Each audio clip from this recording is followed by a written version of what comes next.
तेजस्विनावधीतमस्तु मा विद्विषावहै। ॐ शान्ति शान्ति शान्तिः।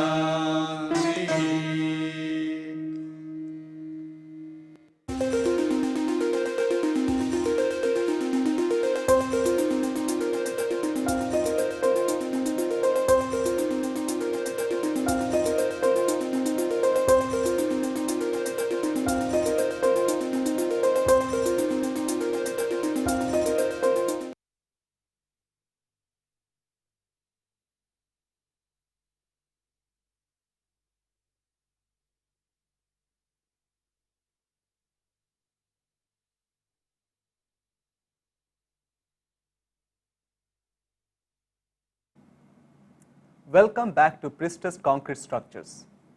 This is the lecture on Module 6 on calculations of deflection and crack width. In this lecture, we shall first study the calculation of deflection. Under that, we shall learn about the deflection due to gravity loads, deflection due to prestressing force, the calculation of total deflection, the limits of deflection, determination of moment of inertia, and limits of span to effective depth ratio. Next, we shall study about the calculation of crack width, under which we shall study the method of calculation and the limits of crack width. First, the calculation of deflection. The deflection of a flexural member is calculated to satisfy a limit state of serviceability. The deflection is calculated for the service loads. Since a prestressed concrete member is smaller in depth than an equivalent reinforced concrete member, the deflection of a prestressed concrete member tends to be larger. This is one drawback, that if we use very slender members, then we may have deflection problems, and hence the calculation of deflections become necessary when the members are very slender. We have to make sure that the deflection does not cause any problem in the functioning of the member. The total deflection in a prestressed concrete member is a resultant of the upward deflection due to prestressing force and downward deflection due to gravity loads. Thus, unlike reinforced concrete member, here we have another component of deflection, which is the deflection due to the prestressing force. For a simply supported beam, the prestressing tendon provides an upward thrust to the member, which results in a camber during the prestressing of the member. And the total deflection is a summation of the upward deflection due to the prestressing force and the downward deflection due to the gravity loads. The deflection of a member is calculated at least for two cases. First, the short-term deflection at transfer. This deflection is due to prestressing force before long-term losses and self-weight without the effect of creep and shrinkage of concrete. Thus, when the prestress is transferred, the member may have a camber depending on the amount of prestressing force and the self-weight of the member. It has to be checked whether the deflection is too much during this prestressing operation or not.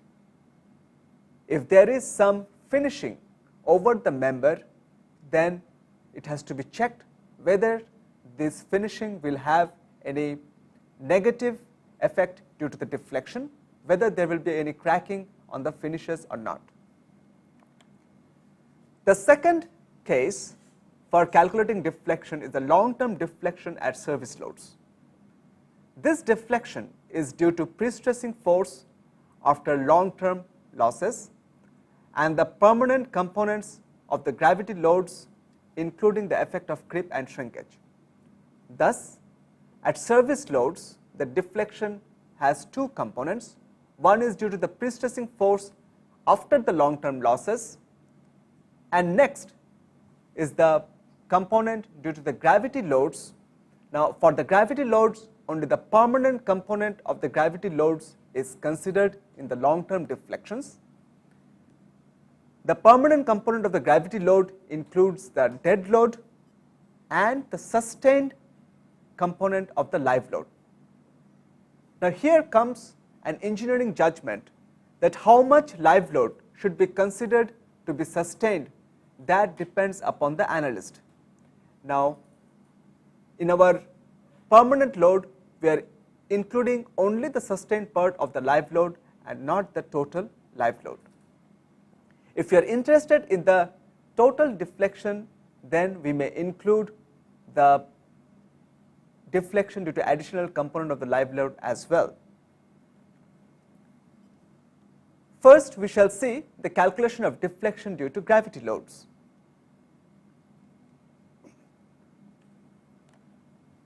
The method of calculation of deflection are covered under structural analysis. These methods include the following: double integration method, moment area method, conjugate beam method, principle of virtual work. A student should have studied these methods in a course of structural analysis. In this lecture, we are not going into the details of the evaluation of deflection based on these methods, but we shall consider the end results from these methods. Numerical solution schemes can be implemented in a computer based on the above methods, and in that situation the deflection calculations can be done in much faster way. For members with prismatic cross sections, that means the cross sections is constant throughout the span of the member, common support conditions and subjected to conventional loading, the deflections are available in tables in textbooks. The expressions of deflection, which is represented as delta, for a few cases are provided here. I is the moment of inertia and E is the modulus of elasticity of concrete. For standard cases, the expressions of deflections are given in the textbooks on structural analysis. Here we are giving some examples from them, and in these expressions the E is the modulus of concrete and I is the moment of inertia. Now, what is the value of the moment of inertia? We need to consider that, we shall discuss later. Now, in this figure we can see two simply supported beams, and for the top one, the simply supported beam is subjected to a uniformly distributed load, and the deflection is given as delta equal to 5 by 384 WL4 divided by EI. In the figure in the bottom, a simply supported beam is subjected to a point load at the center, and in that case the deflection delta is equal to PL cube divided by 48 EI. For a cantilever beam under a uniformly distributed load, delta at the end is given as WL4 divided by 8 EI, and for a cantilever with a point load at the end, delta is equal to PL cube divided by 3 EI. In most of the prestressed applications, the beams are simply supported, and hence we can use the standard expressions for the simply supported beams in calculating the deflection due to gravity loads for a prestressed beam. Next, we are coming to the deflection due to prestressing force. The deflection due to prestressing force is calculated by the load balancing method, which is explained under analysis for flexure. Earlier we had seen that there are three methods of analysis of a prestressed member. First is based on the stress concept, the second is based on the force concept, and the third is based on the load balancing method. Now, the third method is used to calculate the deflections due to prestressing force. Here, we shall see the expressions of the deflections due to prestressing force for the standard cases. The deflections due to prestressing force is represented as delta P.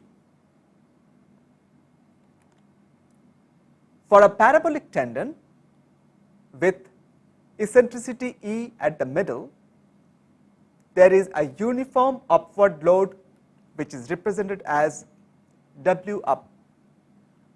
With span equal to L, W up is given as 8 times the prestressing force times the eccentricity divided by L square. And then we can calculate the upward deflection. Delta P is equal to 5 by 384 W up times L to the power 4 divided by EI. Thus, this is the expression of upward deflection of a prestressed concrete beam due to the prestressing force. Next, for a singly harped tendon, there is a force at the location of the harping, which is denoted as W up. Now, W up is given as 4 times the prestressing force times the eccentricity divided by L, and from there we can calculate delta P is equal to W up times L cube divided by 48 EI. Thus, this is the expression of the deflection due to the prestressing force with a singly harped tendon, and the harping point is at the middle of the beam. Next, we are going on to the expression of a doubly harped tendon, and here the harping points are symmetric and each harping point is at a distance A times the span from the support. Thus, in this figure we see that there are 2 upward forces corresponding to the 2 harping points, and each upward force is represented as W up. W up is equal to P times E divided by AL, where AL is the distance of each harping point from the end, and then we can calculate the deflection delta P is equal to A times within bracket 3 minus 4A square times W up times L cube divided by 24 EI.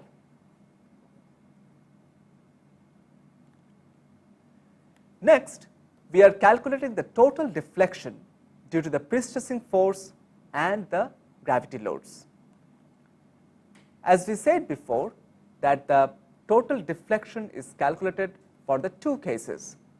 First, the short term deflection at transfer, which we shall denote as delta ST, and the second is the long term deflection under service loads, which is denoted as delta LT.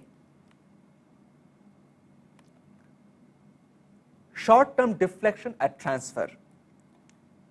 Delta ST is equal to minus delta P0 plus delta SW.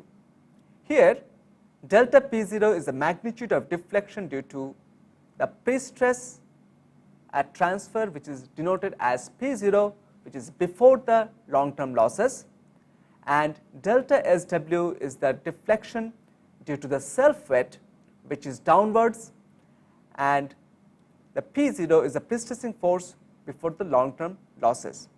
Note that the sign of the 2 deflections are opposite. A negative sign has been placed for the deflection due to the prestressing force, since this is upwards. Thus, in presence of the prestressing force, the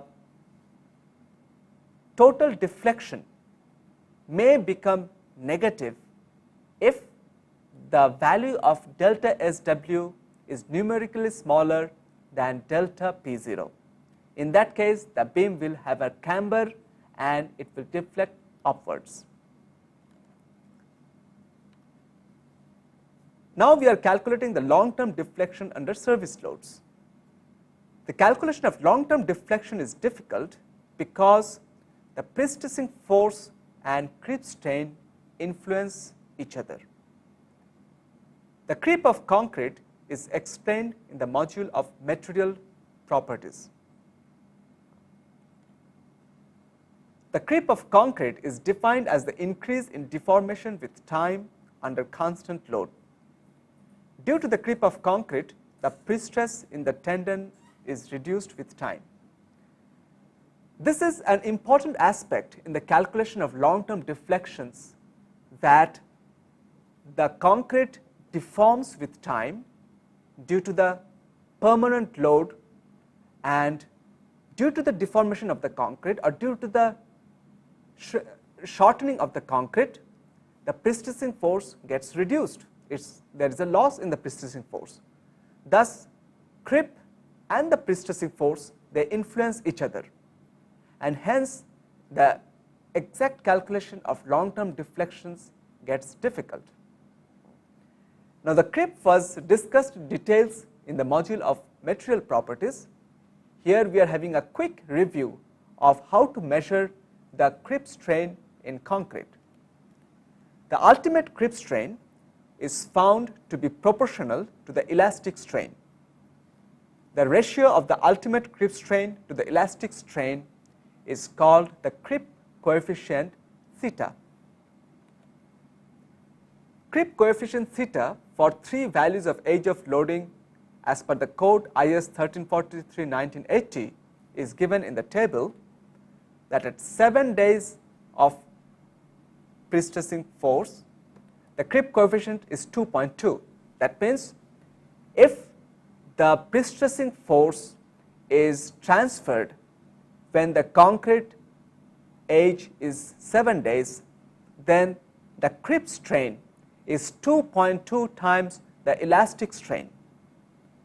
If the prestress is transferred at 28 days, then the creep coefficient is 1.6, thus the ultimate creep strain is reduced to 1.6 times the elastic strain. And finally, if the age of loading, that means the age of transfer of prestress, is 1 year, then the creep coefficient is 1.1, that is the ultimate creep strain is 1.1 times the elastic strain. In order to reduce the long-term deflections, we should delay the application of the prestressing force such that the concrete gains adequate strength and the effect of creep is reduced.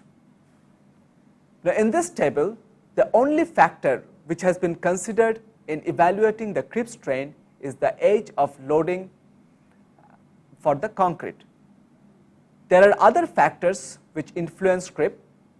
Now, in case if a more accurate evaluation of creep is necessary with the time as a variable, then we need to look into specialized literature. The following expression is a simplified form where an average prestressing force is considered to generate creep strain. The shrinkage strain is neglected. This expression is an expression of the deflection due to long-term loads, where we have considered an average value of the prestressing force which causes the creep. That means we are not considering the creep and the prestressing force throughout the time, but we are considering it in an average sense, that as if the average prestressing force is causing the creep in the concrete.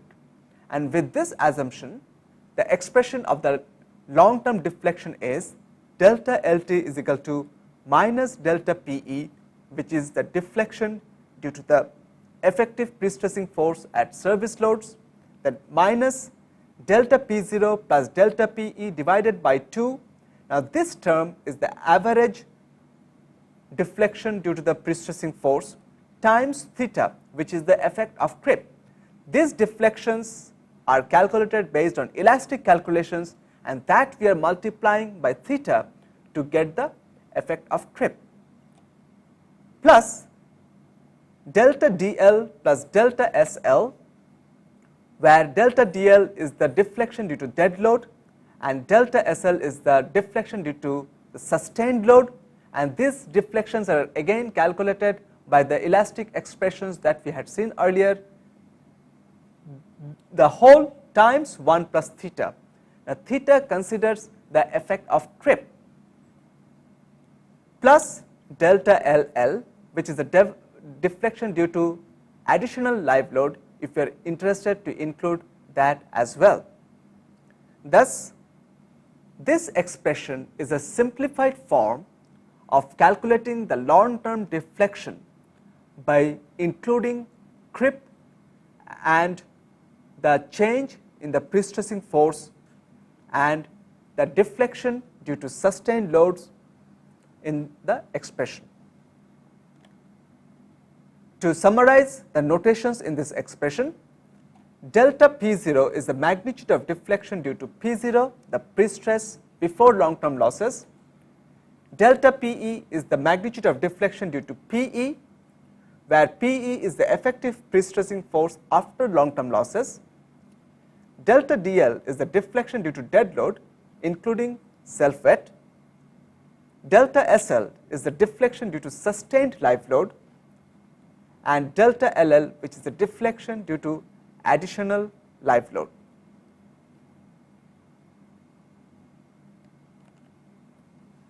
A more rigorous calculation of total deflection can be done using the incremental time step method.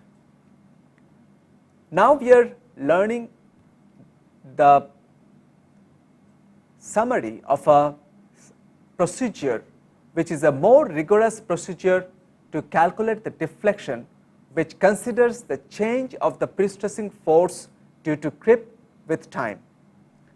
It is a step-by-step procedure where the change in prestressing force due to creep and shrinkage strains is calculated at the end of each time step. The results at the end of each time step are used for the next time step.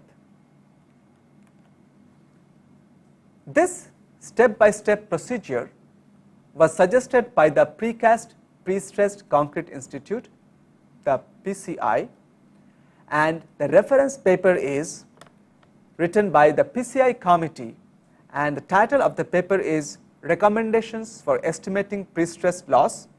It was published in the PCI journal from the Precast Prestressed Concrete Institute, volume 20, number 4, and in the months of July to August 1975.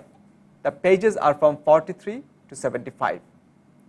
This method is called the general method of calculating the prestressing force with time. In this method, a minimum of 4 time steps are considered in the service life of a prestressed member.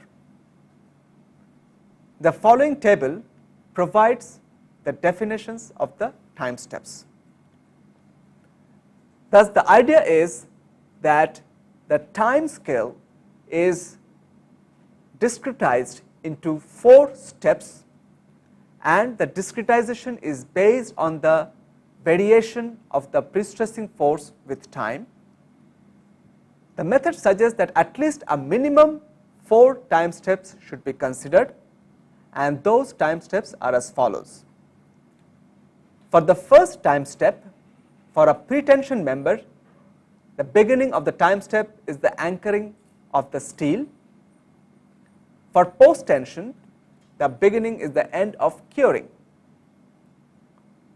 The end of the first time step is age of prestressing.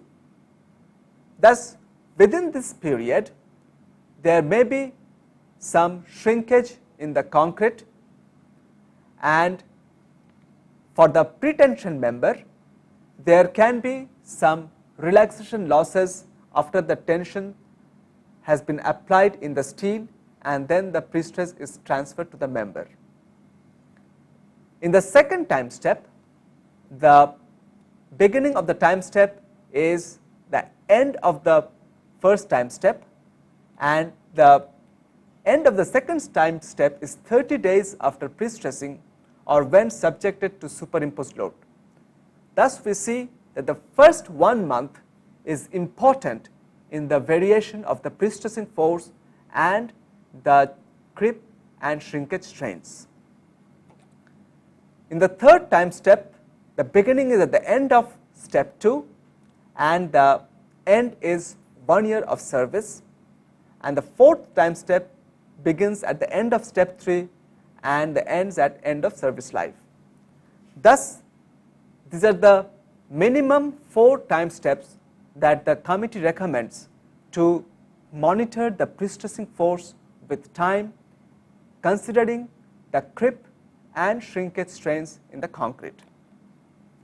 The step-by-step procedure can be implemented in a computer program where the number of steps can be increased. Thus, we may not stick to 4 time steps, we can have even larger number of time steps which can be implemented in a computer program, and in this method we need more accurate expressions of the creep and shrinkage strains which are functions of time. Next, we are calculating the limits of deflection. Clause 19.3.1 of IS 1343-1980 specifies limits of deflection such that the efficiency of the structural element and the appearance of the finishes or partitions are not adversely affected. The limits of deflections are summarized next. The total deflection due to all loads, including the effects of temperature, creep and shrinkage, should not exceed span by 250.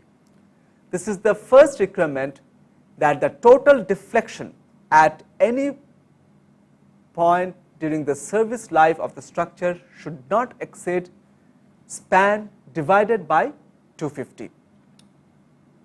The next requirement is that the deflection after erection of partitions or application of finishes, including the effects of temperature, creep and shrinkage, should not exceed span by 350 or 20 millimeters, whichever is less.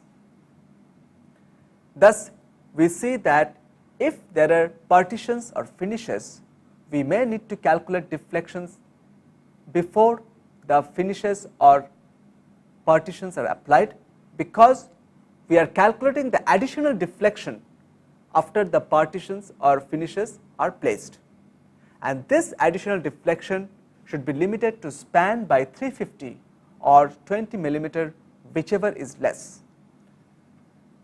The third limit is that if finishes are applied at the top of a beam, then the total upward deflection due to the pre-stressing force should not exceed span by 300.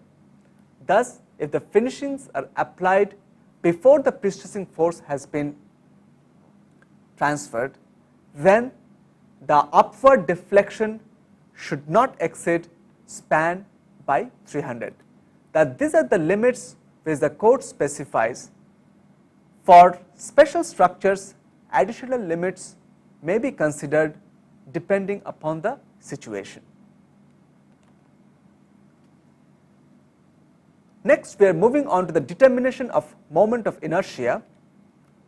For type 1 and type 2 members, since they are designed to be uncracked under service loads, the gross moment of inertia, which is represented as Ig, can be used to calculate deflections.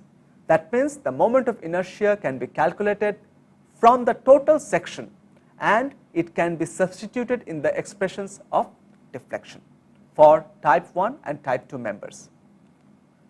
For type 3 members, these members are expected to be cracked under service loads. Strictly, the gross moment of inertia cannot be used in the calculations. IS 1343-1980 clause 22.6.2 recommends the following. When the permanent load is less than or equal to 25% of the live load, the gross moment of inertia can be used. That is, if the permanent component of the live load is very small, then most of the time the section will remain uncracked, and hence we can use the gross moment of inertia. If the permanent component of the live load exceeds 25%, then the code recommends that the span to effective depth ratio, which is denoted as L by D, should be limited to bypass the calculation of deflection. Thus, if we limit the span to depth ratio to a certain value, which we shall learn next, then we can bypass the calculation of deflection, because it is considered that the deflections will not be of any problem. If the span by depth ratio exceeds the limits, then the gross moment of inertia can be used when the tensile stress under service loads is within the allowable value. The calculation of gross moment of inertia is simpler as compared to an effective moment of inertia. In reinforced concrete, we use an effective moment of inertia to consider the variation of moment of inertia along the span. For prestressed concrete, even for type 3 members, if we limit the tensile stresses to the allowable values, then we may use only the gross moment of inertia, because the calculation of effective moment of inertia is more involved, and hence the gross moment of inertia can be used to calculate the deflections. Next, we are learning about the limits of span to effective depth ratio. The calculation of deflection can be bypassed if the span to effective depth, which is represented as L by D ratio, is within the specified limit. The limits of L by D ratios as per clause 22.6.2 IS 1343-1980 are as follows. For span less than 10 meters, for cantilever beam, the span to effective depth ratio should be less than 7. For simply supported beams, the ratio should be less than 20. For continuous beams, the ratio should be less than 26. If the span exceeds 10 meters, then we have to modify those limits, and the modifications are given as follows: that for simply supported beams, the L by D ratio should be less than 20 times 10 divided by L, and for continuous beams, L by D should be less than 26 times 10 divided by L. Here L is in meters. Deflection calculations are necessary for cantilevers with L greater than 10 meters. Thus, these are the limits of span to depth ratio. If they are satisfied in a member, then the deflection calculations can be bypassed, but if they are not satisfied, then we need to do the deflection calculations and make sure that the deflections are within the specified limits as per the code. Next, we are moving on to the second serviceability check, which is the calculation of crack width. The crack width of a flexural member is calculated to satisfy a limit state of serviceability. Among prestressed concrete members, there is cracking under service loads only for type 3 members. Hence, the cracking and the calculation of crack width is relevant only for type 3 members. As we have learned earlier, that type 1 member is designed such that there is no tensile stress in the member under service loads. Type 2 member is designed such that there can be tensile stress in the member, but the tensile stress is less than the cracking stress at service loads. For type 3 member, cracking is allowed, but it is limited by limiting the crack width. Thus, the calculation of crack width is relevant only for type 3 members, and the crack widths are calculated for the service loads. The type 3 members have regular reinforcing bars which are non-prestressed in the tension zone close to the surface in addition to the prestressed tendons. This is to limit the crack width. The type 3 members are provided with non-prestressed steel so that the cracking is distributed and the crack width is limited. The crack width is calculated for the flexural cracks. The flexural cracks start from the tension phase and propagate perpendicular to the axis of the member. This type of cracks is mentioned in the module of analysis for shear, and if these cracks are wide, it leads to corrosion of the reinforcing bars and prestressed tendons.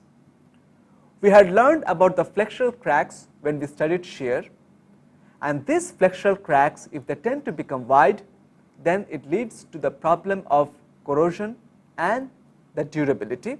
Also, the appearance is bad. The crack width calculation is related to the crack width of the flexural cracks.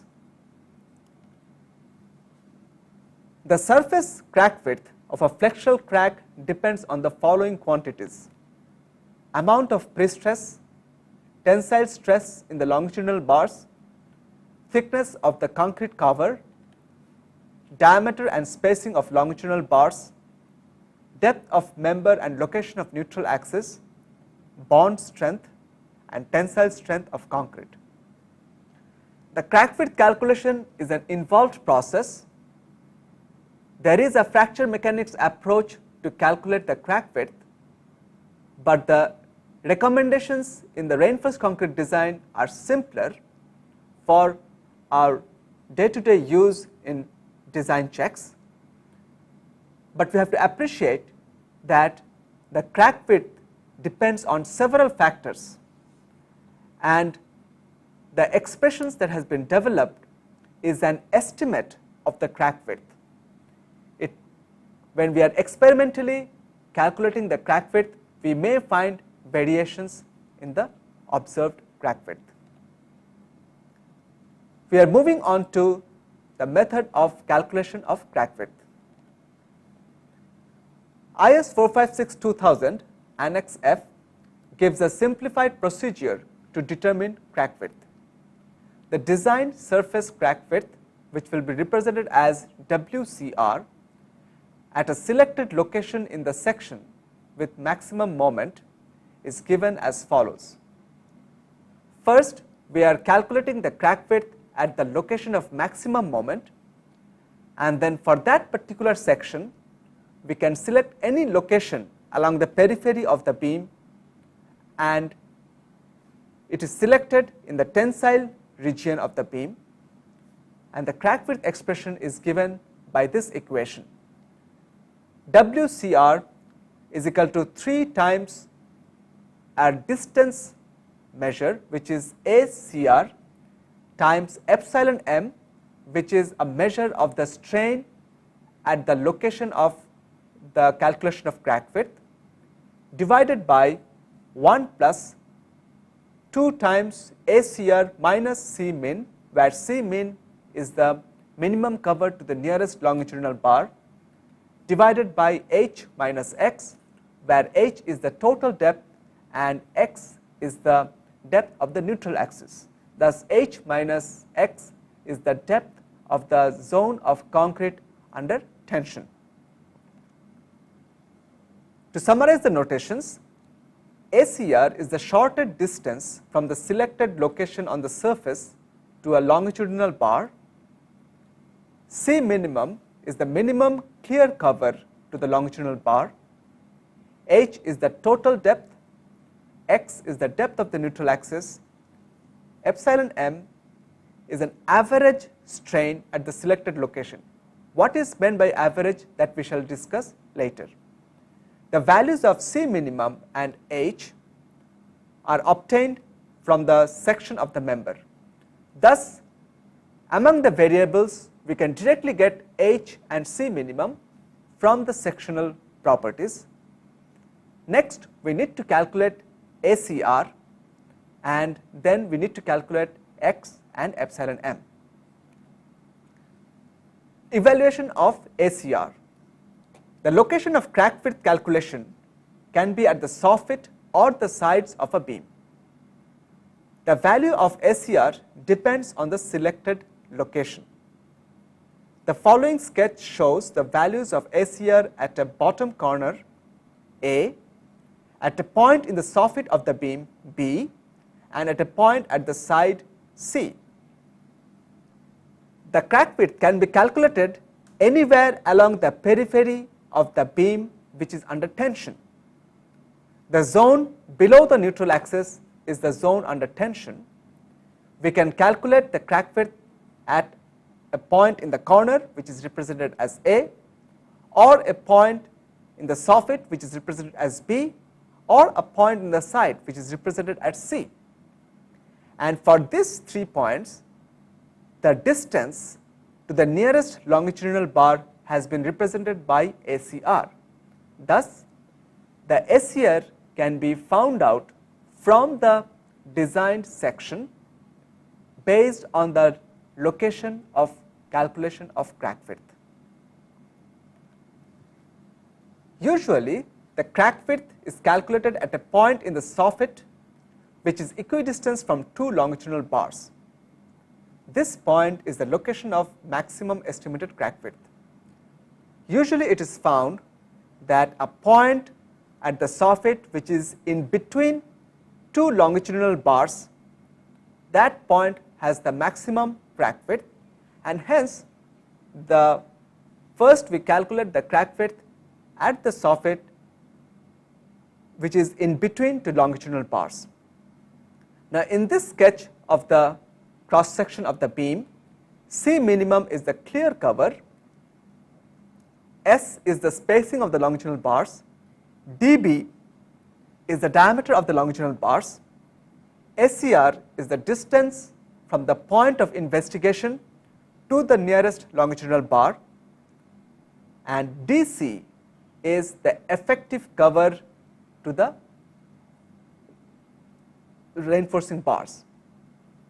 Thus, the value of ACR is obtained from the following equation, that ACR is the radial distance from the point of investigation to the center of the nearest bar, and this radial distance is from the Pythagorean theorem is given by S by 2 whole square, which is half the distance between the bars, plus DC, which is the vertical distance from the soffit to the center line of the bars whole square, minus the radius of the bar, which is dB by 2. This expression gives us the value of ACR from a point which is at the soffit and in between 2 longitudinal bars. In this expression, dB is the diameter of a longitudinal bar, DC is the effective cover, which is equal to C minimum plus dB by 2, S is the center to center spacing of longitudinal bars. The values of dB, DC and S are obtained from the section of the member. Thus, once the member has been designed for flexure, these variables are available and we can calculate the distance ACR, to which is the distance from the point of investigation to the nearest longitudinal bar. Next, we are evaluating the depth of neutral axis x and the average strain at the level of the investigation of crack width.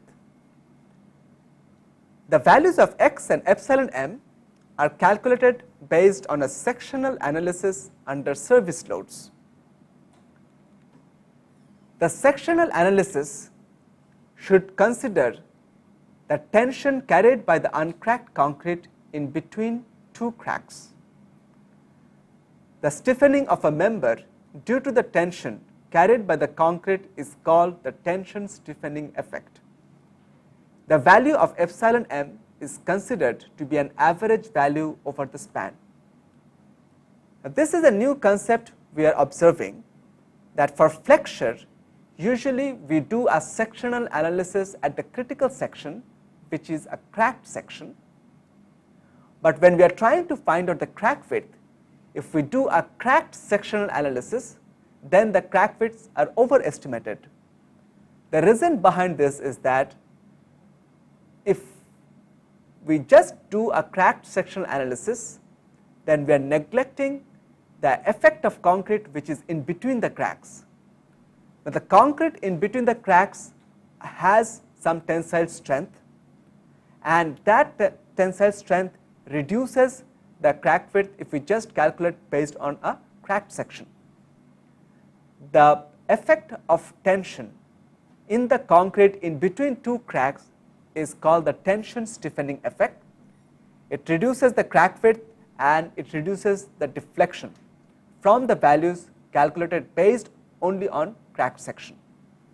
Now, in this figure, you can see that the cracked section is at the location of a crack, whereas the uncracked concrete is in between the two cracks, which helps the beam to reduce deflection, and the contribution of the uncracked concrete is called the tension stiffening effect.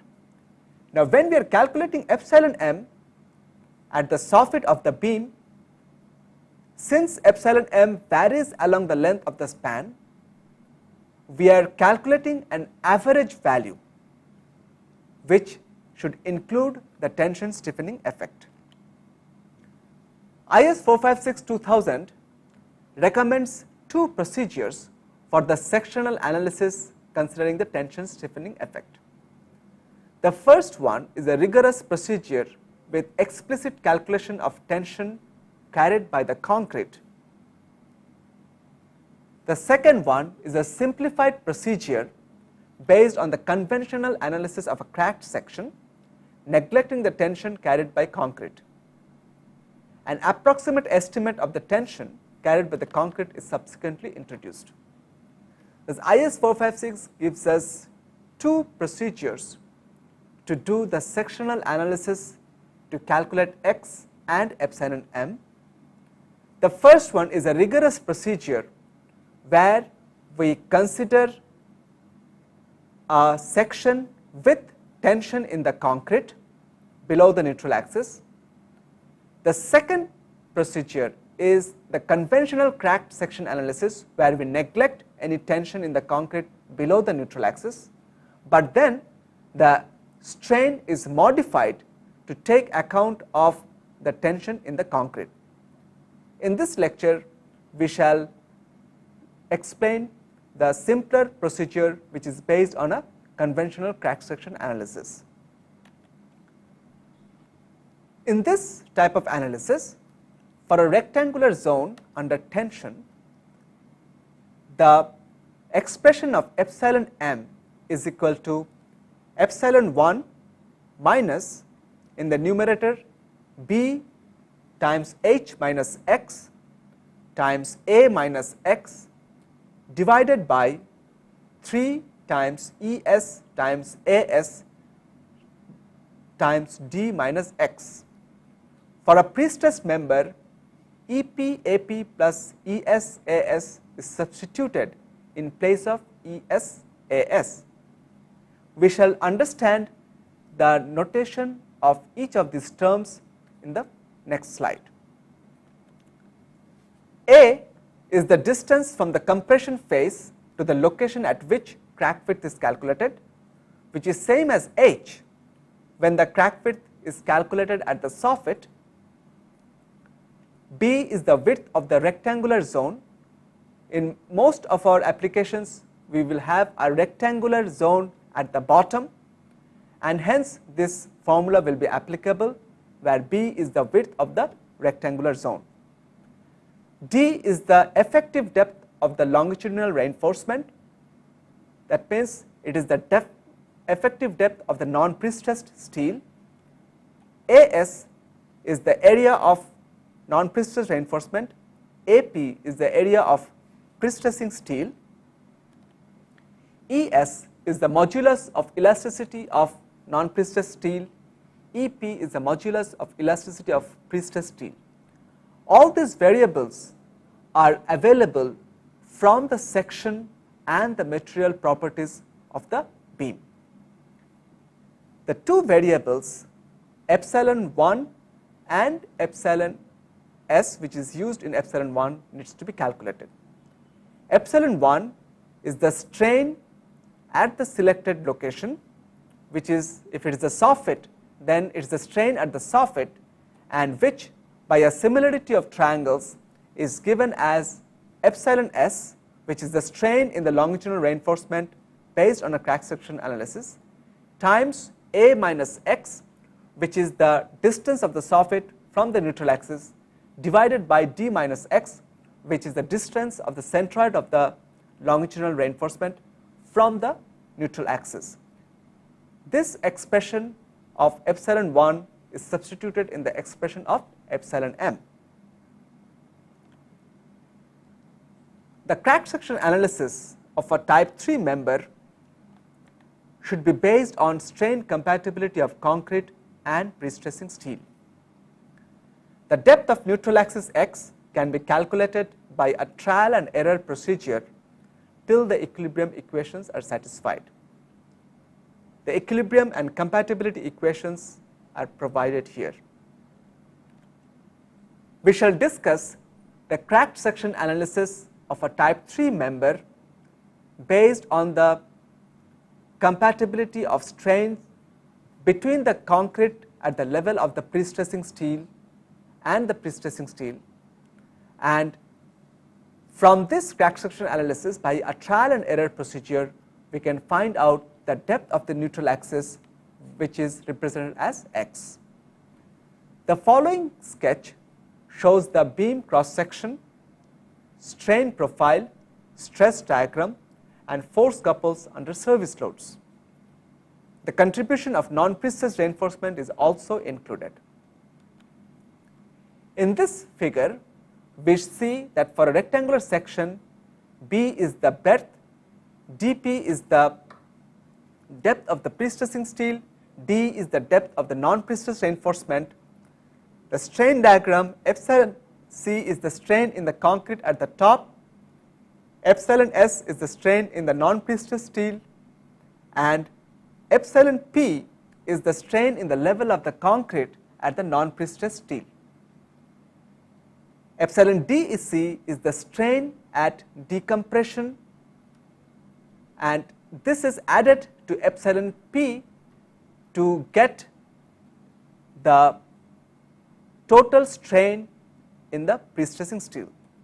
Thus, epsilon P is the strain in the concrete at the level of the pre-stressing steel plus epsilon DEC. The strain diagram considers the strain compatibility of the concrete and the pre-stressing steel at the level of the pre-stressing steel.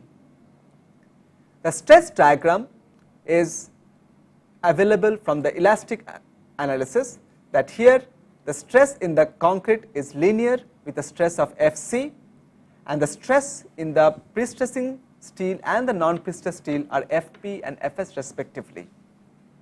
The compression occurs at 1/3 the depth of the neutral axis, and the tension are represented as Tp for the pre-stressing steel and Ts for the non-prestressed steel. From the stress diagram and the force couples, we can write the expressions of the forces. C is equal to half times Ec times epsilon C times x times P, which is the area of the stress triangle. Tp is equal to area of the pre-stressing steel times Ep times epsilon P, and Ts is equal to As times Es times epsilon S. Thus, we are using linear elastic constitutive relationships to write the expressions of the forces. The first equilibrium equation is sigma f is equal to 0, which is the equilibrium of the axial forces.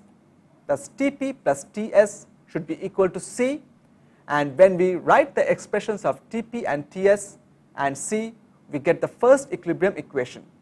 X should be such that this equation is satisfied. The second equation is the moment equation, sigma m is equal to 0, and taking the moment about the prestressing steel, we have m is equal to Ts times the distance between the prestressing and the non-prestressed steel plus C times the distance between the prestressing steel and the location of C. When we substitute the expressions of Ts and C, we get an expression of the moment, and the value of the moment should be equal to the moment due to service loads. Thus, x should be such that we need to satisfy both these equilibrium equations. The compatibility equations are: the first equation relates the compatibility between the prestressing steel and the concrete. X by dP from the similarity of triangles is epsilon c divided by epsilon c plus epsilon p minus epsilon dEc, and the second compatibility equation is for the non-prestressed steel, which is d minus x divided by x is equal to epsilon s divided by epsilon c. These equations we were familiar during the analysis of partially prestressed sections. The constitutive relationships have been considered in the expressions of C, Ts and Tp, and we had used the elastic relationships to calculate C, Ts and Tp from the respective strains. Thus, this is the procedure of doing a cracked sectional analysis and to evaluate x, which should be substituted in the expression of epsilon m and WCR to calculate the crack width for a type 3 member. The limits of crack width are as follows. Clause 19.3.2 of the code specifies the limits such that the appearance and durability of the structural elements are not affected. The limits of crack widths are: it should be less than 0.2 millimeters for moderate and mild environments and 0.1 millimeter for severe environments. The type of environments are explained in Table 9 of Appendix A of IS 1343-1980. That means once we calculate the crack width, we should make sure that the crack width is within the limits depending on the environment the structure is in. Thus, in today's lecture, we first went to the calculation of deflection. We knew the deflection due to gravity loads. We learned about the deflection due to prestressing force, then how to calculate the total deflections. Then we studied the limits of deflections the structure needs to satisfy. We learned about the determination of moment of inertia and the limits of span to effective depth ratio. If we satisfy, then we can bypass the deflection calculations. Next, we studied the calculation of crack width. First, we found out the method of calculation, and next we found out the limits of crack width. The deflection calculation and the crack width calculation helps us to satisfy the limit state of serviceability. Thank you.